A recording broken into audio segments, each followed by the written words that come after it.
Hey everyone, welcome back to my channel. I have a highly requested video for you guys today. I'm going to be talking about histamine overload.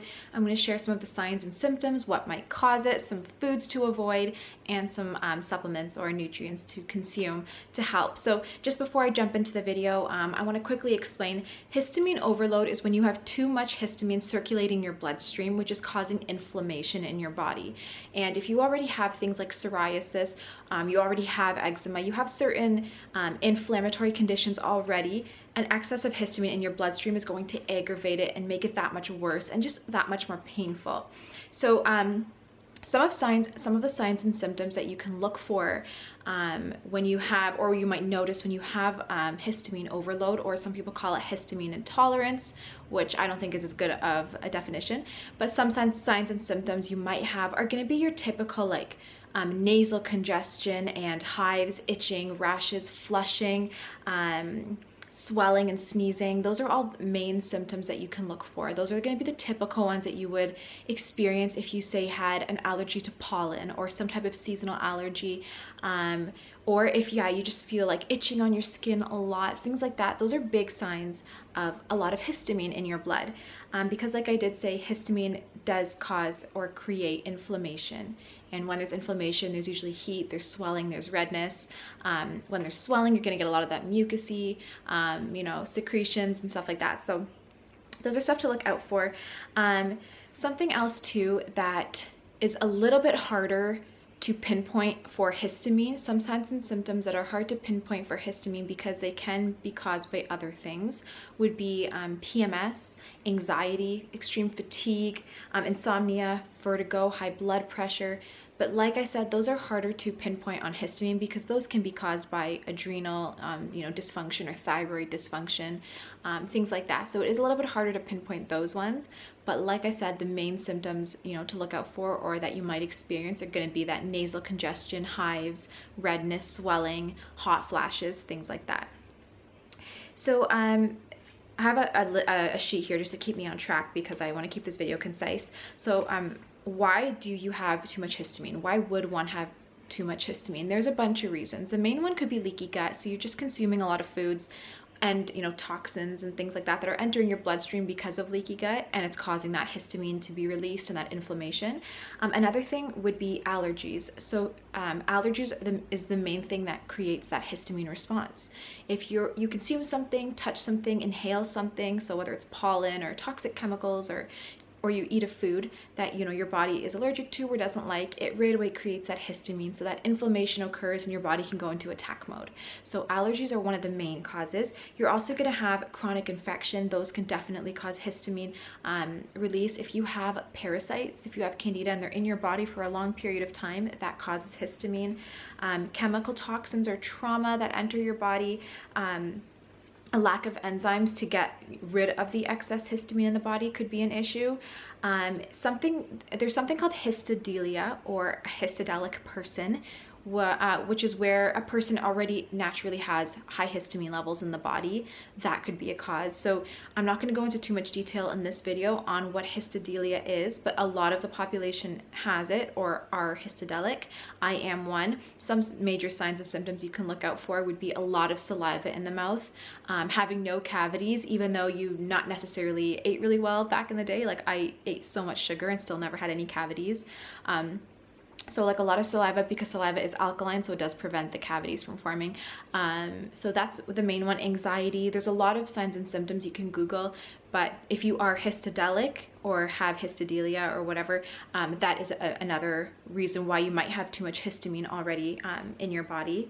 And then another thing is foods. If you just eat a high histamine forming diet or a lot of high histamine forming foods, you are going to have a lot of like the itching, the redness, the rashes, the hives, because you are going to have a lot of histamine circulating your bloodstream. So some foods, just looking here at the next thing, so I'm going to share with you just a bunch of foods, the main foods that you should avoid. So if you go online, you'll see a huge list of foods that you should be avoiding if you have histamine intolerance or histamine overload.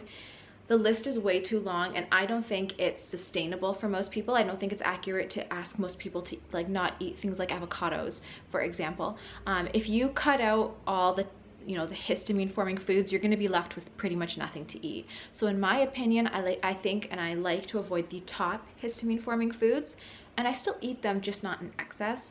And then I like to eat a lot of antihistamine foods, or foods that prevent histamine being released from the mast cells. So you have mast cells in your body, which, hold on, I don't want to get into too much science here because you guys always tell me that I go too technical in my videos, but you have mast cells in your body that hold on to histamine, and when there's that reaction in the body, like an allergic response or an infection, they release histamine, and that's what causes, you know, that inflammation.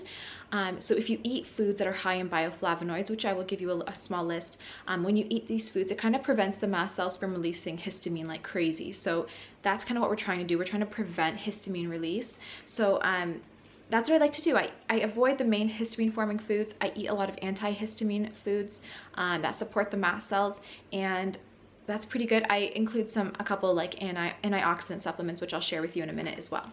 So some of the main foods you're going to want to avoid would be number one, dairy. It creates a lot of inflammation and histamine in the body. It's also a main allergen for people. So if you do have that allergic response, boom, it's going to be histamine all up in your body. So avoid dairy. A huge one is fermented foods. This is big because a lot of people, especially healthy people, or people trying to be healthy, will consume a lot of sauerkraut and kimchi and kombucha, thinking that it's doing them good, but they don't realize that it's actually making their psoriasis worse, or it's causing more itching and more inflammation in the body. And that is because they are high histamine. They do have a lot of amines, which are formed by bacteria when they're fermenting in the foods that you're going to eat. So when you eat them, you are getting a lot of those amines in the body, causing a lot of that histamine to be released, and they are very high histamine forming foods. So I find that if I have kombucha, I can do about half a cup, and then that's the max I can do, or I will get itchy or some kind of rashes or something.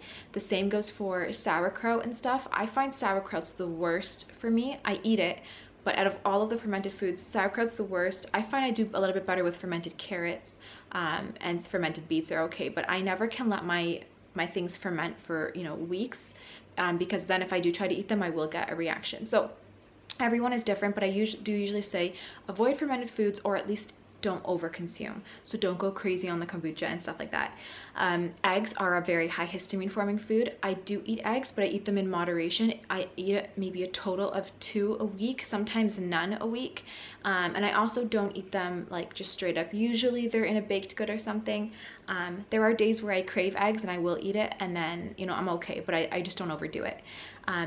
Cured meats or smoked meats, just stay away from. Most of you, I'm assuming, already do. If you're, you know, on this health journey trying to heal your bodies, then you probably already don't eat that kind of stuff. But yeah, cured or smoked meats. Shellfish are a high histamine food. They're also a very common allergen. A lot of people have intolerances or allergies to shellfish because of their high histamine forming properties. Peanuts.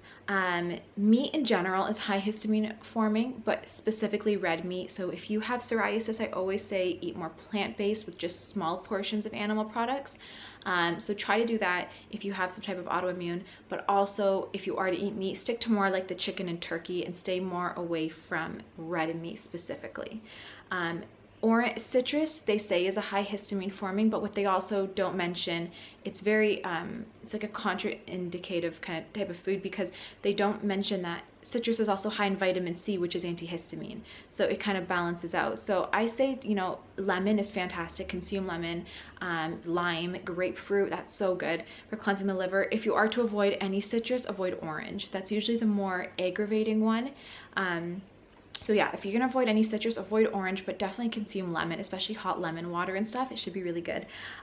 Avoid tomatoes. Those are also very, not only high histamine, they're acidic as well. And I do find that if you have any type of autoimmune or eczema or something, they'll just make it a lot worse. The same goes for eggplant. Avoid eggplant. And then finally, gluten. Gluten's not necessarily a high histamine food, but it is a common allergen along with corn and soy. It's a common allergen, which means that even if it's not a high histamine forming food, if you consume it, especially if you have leaky gut, it will create that inflammation and that histamine release. So we just recommend stay away from gluten, and then also corn and soy, like I said, if possible as well. But those are the main lists.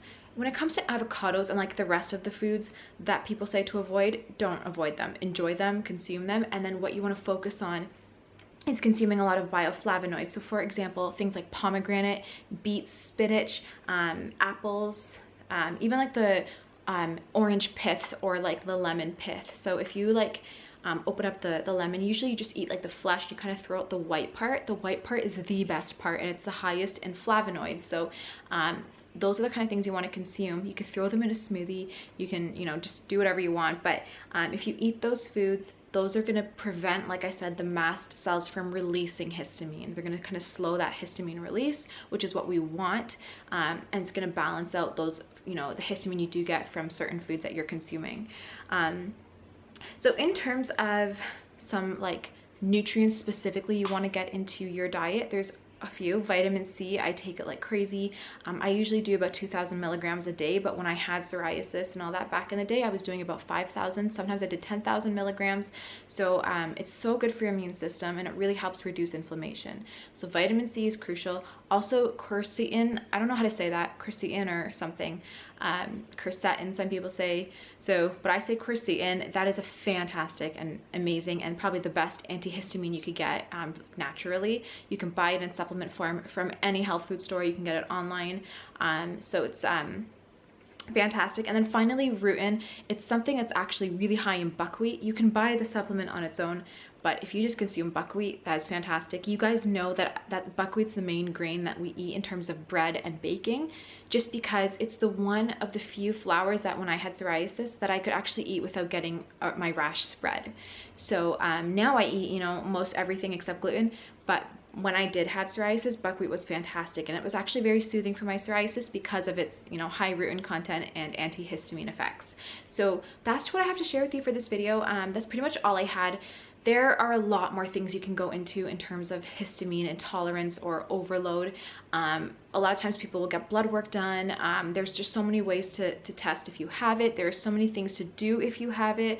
But this video was just a very basic, simple thing that anybody can do, anyone can incorporate, that kind of hopefully explains what it is to you, the foods to avoid, some kind of symptoms to look out for, and some supplements or good foods to include in your diet to reduce histamine in the body. So I tried to keep this video as concise as possible. I hope I wasn't talking too fast, but thank you so much for watching this video. If you do want more tips, I talk a lot about histamine on my Instagram. It's at Marla's Healthy Life.